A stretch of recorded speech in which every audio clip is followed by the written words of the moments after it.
Hey, welcome back to the channel. If you're new here, my name is Taffy and I'm a wedding filmmaker. In today's video, I'll be showing you how to set up your gimbal and get smooth, buttery cinematic shots when it comes to using your gimbal. So let's get started. So firstly, if you've got your gimbal for the first time, it probably would have been packaged in a very compact way inside like a box. Obviously, I've used mine for a while. I'm currently using the RS4. Okay, cool. So when it comes to setting up a gimbal, you obviously have the four things. So I got the RS4 in front of me, which is combo version, which comes with the extra arm, extended arm. So as you can see here, I have the grip. Now, I had an extended grip, but I actually broke mine. So I have the shorter one for today, just to show you as an example. And we have the plate here, which the camera will go on, and another plate that attaches directly to the gimbal. So the first thing I want to do is put this all together before we can set it up. So what I'm going to do firstly is get obviously the legs on. Having the legs on makes things much easier because with the legs on, I can basically see what I'm doing and everything's going to be obviously more stable having the legs on. So yeah, firstly, I'm going to put the legs on and then I'm going to start unlocking the gimbal. So the gimbal has three parts to it. So the first part is a pan. I actually writ on mine just so I can remember. Then you have the roll. So the roll is there, which is this part. And then you have the tilt. So the three examples are here. So if I unclick, for example, this button here, this is the pan. So this is what basically makes the gimbal pan. And then you have the row. So the row, if I unlock that, it is this. So this is what makes it roll. And lastly, you have tilt. So tilt is this part here, which the gimbal balances on mainly. Now I'm going to touch the plate onto this. So this normally comes separately. For example, what you do is you unlock this. It comes separately. This first plate basically goes onto the gimbal here. Let me just lock that. This is the plate before you put the main plate with the camera. That goes there and it just locks in there. You want to make sure everything is tightly screwed on, even for the front part here. So just make sure that everything is tightly closed. Otherwise, if it's not tightly closed, like everything will just start moving again, basically. And you don't want that. Cool. So next, you're going to put the main plate, which is the main plate where the camera's going to go on. This will go on first, and you just want to put it anywhere. Put it like center, I'd say. So put it like in the middle for now. So once you put it in the middle, you want to leave this lever unlocked because now we're going to put the camera on top of the gimbal. Obviously, I got the FX3, which is quite a beefy camera, as well as the 24-70 Sigma lens. Overall, a lot of weight basically. I think this gimbal specifically can take up to 3 kg weight, and I think this is just about so what I'm doing now is, as you can see here, this lever is unlocked because I need to put the camera in, lock it into place. So I'm going to move the camera in now. The camera is now locked in place. I just moved the lever. You see from here, I just moved the lever. So the camera is now locked in place. Cool.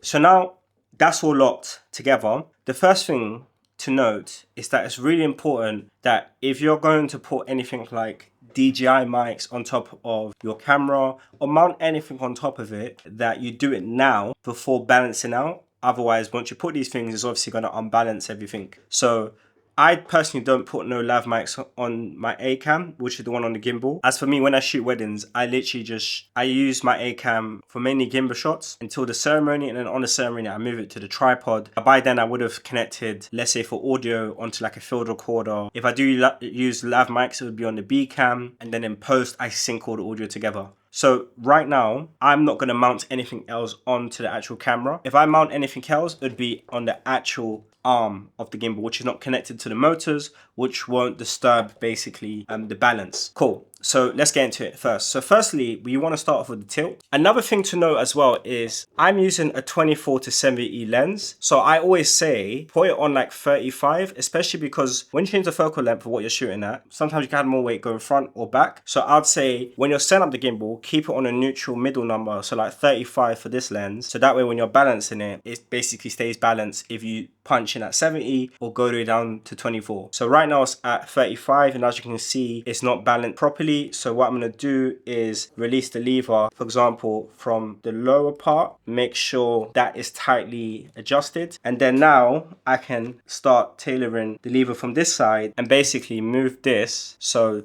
the camera can balance out a bit better. There we go. So what you want is you want the camera to be able to do this and stay in that position. You want to be able to do that and stay in that position. You basically need to be well balanced where the camera, when you unlock it, the camera basically can stay in the position you put it in, if that makes sense. Now the tilt axis has been balanced, what we're gonna do is just lock that into place. So now that's locked. What I'll also say is if your lens can lock, I would suggest locking it too, just so that when you're basically balancing out other parts of the gimbal now, it basically doesn't move. But after that, you're fine to basically unlock it. Next, we want to do the roll axis. So the roll axis is this part here. So what I'm gonna do is unlock this part, and as you can see, it's slightly to the left, and if I put it here, slightly to the right. So what I want to do is unlock it, bring it a bit to that side, and then a bit more on this side, and there we go. So that's roughly where you'd want it to be at. So if I move it either way and I put it back in the center, it basically stays there. Now that part is done, we want to lock that in place. So just here. So now the roll done, the last part is pan. So pan, to unlock it is this button over here. And I'm just going to put this down before I unlock it. Otherwise it'll just spin. This is pan. This is what pans it. What you want to do is basically be able to point it down. If it moves too much to the right, it's not centered. If it moves too much to the left, it's not centered. You want it basically to stay within the middle. So obviously mine's already balanced, as you can see, so I can lock that in place. To show you as an example, you'll see over here, you can basically unlock it here and move it forward or back. And obviously that is how you work out if it's balanced more to the left or right when you're basically panning it down. Cool. So next, obviously the gimbal is now balanced. So obviously what we want to do is get it turned on. Cool. So what you want to do next is calibrate the gimbal. That button right there, and then click start calibration. Or you can hold the trigger button as well as the M button and just hold it,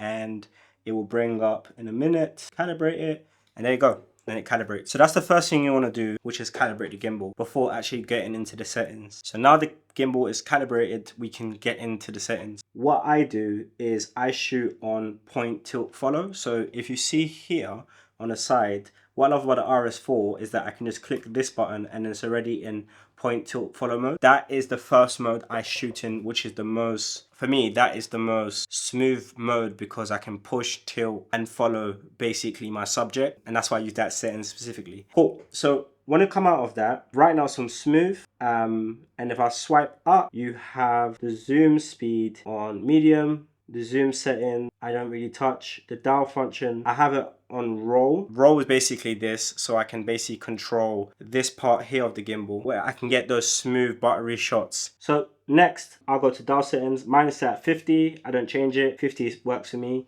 If I scroll right, the M button, I leave it as that. You can set the M button to take photos for you at the same time, but I don't, as I'm normally shooting. If I come out of that, I don't use the focus motor on this.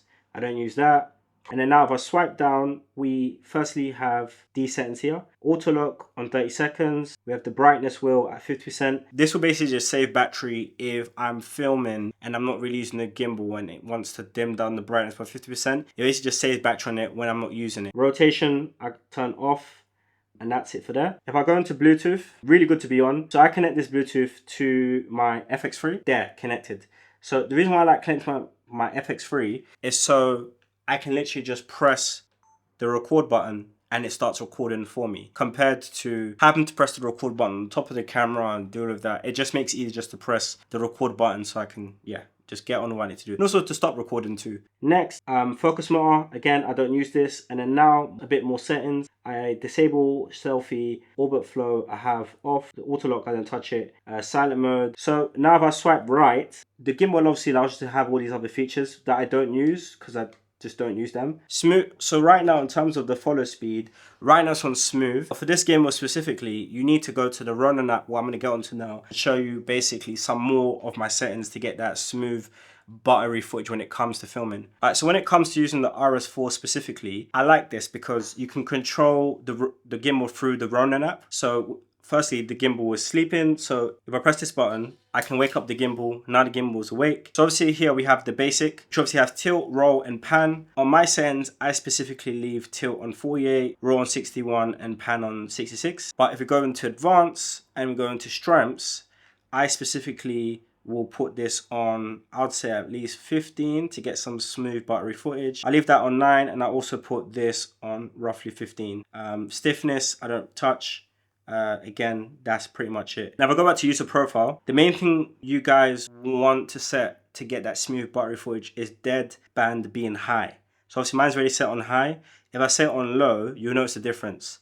If I turn the gimbal, it reacts too quick, too sudden, basically to any turn. Like anything I do, it turns too fast, and that's not what I want it to be. So I set it on high. So when I turn it, it turns gradually, like I mentioned, and that's how you get that smooth, buttery gimbal footage. And as you can see, my follow speed's currently on slow, the follow mode's on smooth, push mode is on push, pan, tilt. And that's basically my settings. I'll say in terms of capturing smooth, buttery content, I like to use this arm as an additional to the gimbal, because this arm basically allows me to hold the gimbal in a position where I can get that smoother footage. So what I do is that I would use my right hand basically on the gimbal here, whilst using my left hand on the bottom of the gimbal here. So when I'm basically panning, I can basically have more control of the gimbal because I'm holding it with basically 2 hands compared to just holding it